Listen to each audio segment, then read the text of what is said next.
Meus amados irmãos, chegamos no momento que é fundamental para a nossa igreja, que é o momento da palavra de Deus. A nossa igreja está alicerçada na palavra. É o tripé: louvor, administração, mas fundamentalmente a palavra, que nos dá ensino, nos dá sabedoria para que possamos reinar em vida. O texto básico de hoje encontra-se em Romanos 5, versículo 17. Nós estamos numa série de mensagens, estamos falando sobre reinando em vida com Cristo. Já estamos no tópico número 4. Isto nos dá força para que possamos ser conduzido em triunfo. Crescer na graça e no conhecimento do nosso Jesus Cristo e a viver por fé, é este o entendimento da palavra de Deus. Eu quero, meus amados ouvintes, agradecer a Deus pela presença de você, internauta, que nos vê através do site www.cristoviveflorianopolis.com.br. Quero dizer a vocês que vocês são verdadeiramente abençoados do Senhor. Vocês são pedras vivas, são mais do que vencedores em Cristo Jesus. E nós cremos que a palavra diz que contra nós não vale encantamento. Tu és nação santa. Receba um forte abraço do bispo Jonatas Machado. Agora sim, vamos então a Romanos 5, versículo 17. Estamos todos? Glória a Deus. Diz a palavra: se pela ofensa de um e por meio de um só reinou a morte, Adão, por meio de Adão, muito mais os que recebem a abundância da graça e o dom da justiça, que somos nós os eleitos do nosso Senhor Jesus Cristo, reinarão em vida por meio de um só, a saber, Jesus Cristo. Que esta palavra abençoe em nossos corações. Oremos. Senhor Jesus Cristo, Deus vivo e verdadeiro, autor de toda boa dádiva, autor de todo dom perfeito, Pai das luzes em que não há sombra de mudança e nem variações, Pai. Um Deus que é onisciente, um Deus que é onipresente, o mesmo Deus de Abraão, de Isaac e de Jacó. É esse Deus a quem servimos. O Deus que disse por intermédio do apóstolo Paulo: sim, reinaremos em vida por meio de Jesus Cristo. E é o que estamos aprendendo a fazer nesta série de mensagens. Pai, neste momento, meu Pai, eu levo o meu pensamento cativo à tua obediência, Pai. Sim, Jesus. Faça fluir através dos meus lábios aquilo que tu queres para a tua igreja. Sim, meu Pai. Dê sabedoria àqueles que aqui estão, aos internautas que estão ouvindo e que irão ouvir esta palavra, Pai. Abra os olhos do coração para que eles possam ver e enxergar que nós nascemos para reinar em vida com Cristo Jesus. Sim, Pai, é contigo que nós vamos reinar em vida.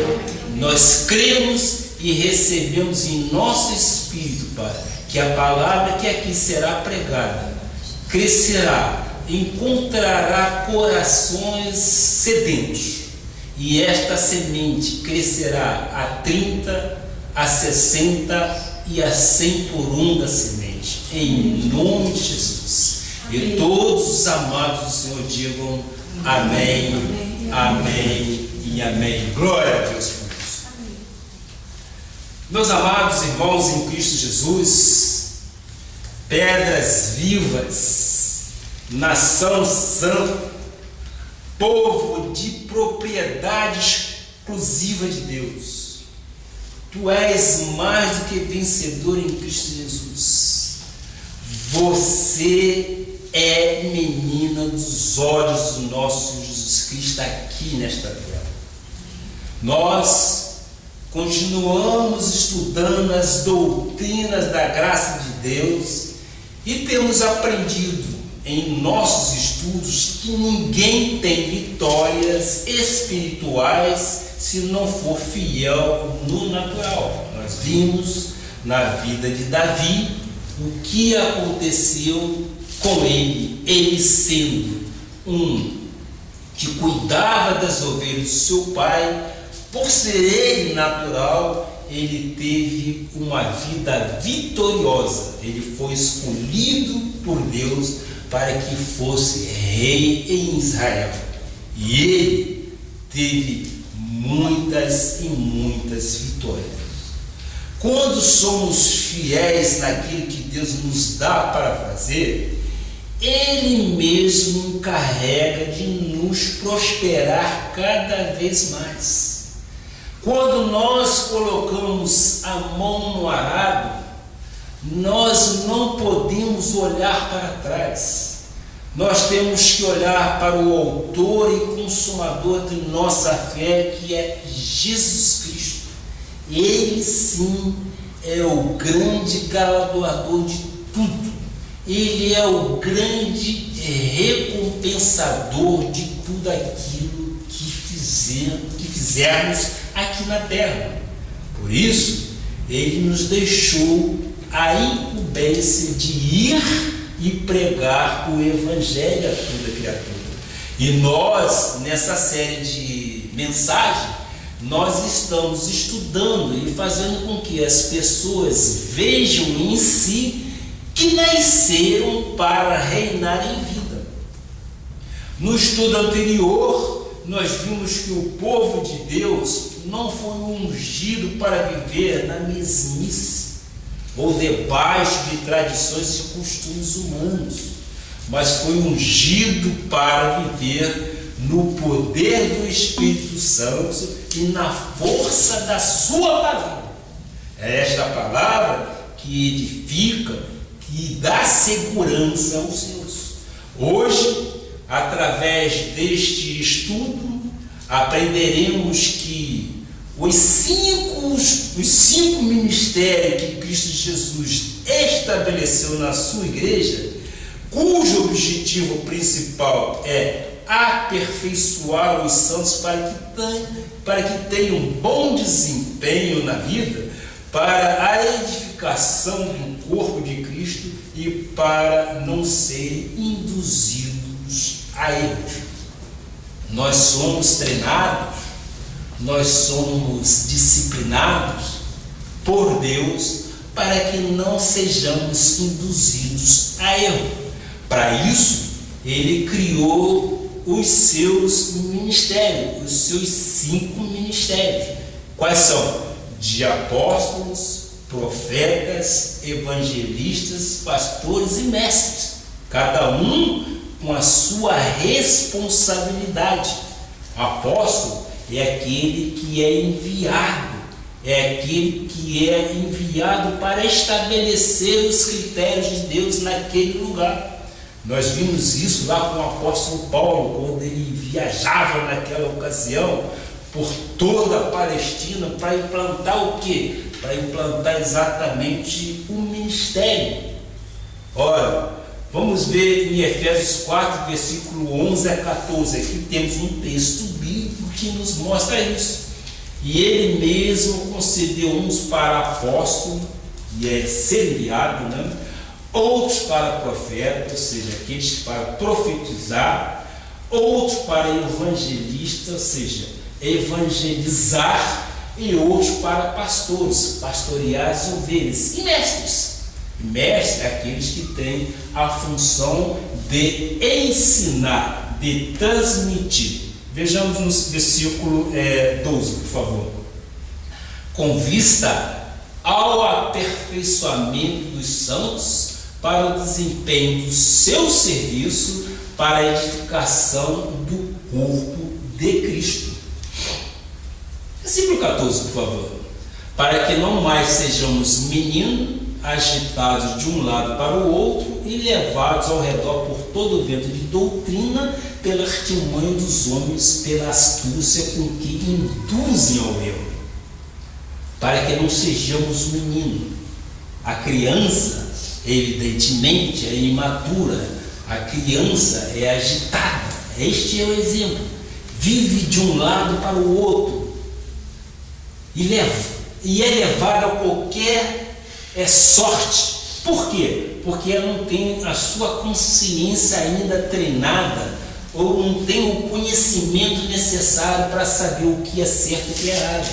E na vida espiritual nós vimos também muitas pessoas que são chamadas de crente, que às vezes não sabem como agir como cristão.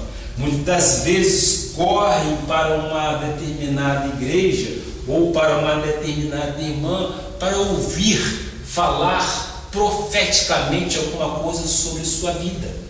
A profecia só é de Deus quando ela se cumpre. Nós já vimos isso várias vezes. Então, hoje nós não somos meninos na fé. Nós já somos adultos, nós já somos treinados. Só através do conhecimento da graça de Deus, o povo se apropria desse direito de reinar nesta terra, desfrutando de todas as promessas em Cristo Jesus, que Cristo Jesus já lhe deu, até que cheguemos à unidade da fé e do pleno conhecimento de Jesus Cristo, à medida do varão perfeito. Nós temos então conhecimento, e a graça de Deus é o único evangelho que nos dá a condição de que possamos reinar em vida. Por quê? Porque na lei, no tradicional, não se tem este conhecimento. Quando se fala desta forma, eles pensam que isto é uma jactância, que isto é uma soberba. Não, mas nós já vimos que o nosso Deus, segundo sua riqueza em glória, já supriu cada uma das nossas necessidades. E nós temos que chamar isso para as nossas vidas. Nós temos que trazer isso à existência para que nós possamos reinar em vida. Reinar é governar, é você ter mando, é você ter condições de dirigir a sua vida com sabedoria. 2 Pedro 1, versículo 3 e 4 diz: isto tudo é crescimento, é amadurecimento do conhecimento da palavra do nosso Senhor Jesus Cristo, para nós, os eleitos dele, que temos a grata e a graça de sermos entendidos como receptador da graça de Deus em nossas vidas. Eu sempre digo, o véu para nós foi rasgado de alto a baixo. Nós temos acesso ao trono e nós temos esta sabedoria de Deus para as nossas vidas. Nós temos que tomar posse disso para que possamos reinar. Vamos então ver 2 Pedro 1, versículo 3. Visto como pelo seu divino poder nos tem sido doada todas as coisas que conduzem à vida e à piedade. Piedade é graça. Pelo conhecimento completo daquele que nos chamou para a sua própria glória e virtude. Ora, é este o conhecimento que buscamos na palavra de Deus. Faz com que o homem largue as paixões do mundo e seja partícipe da natureza de Cristo, desenvolvendo na sua vida o caráter divino,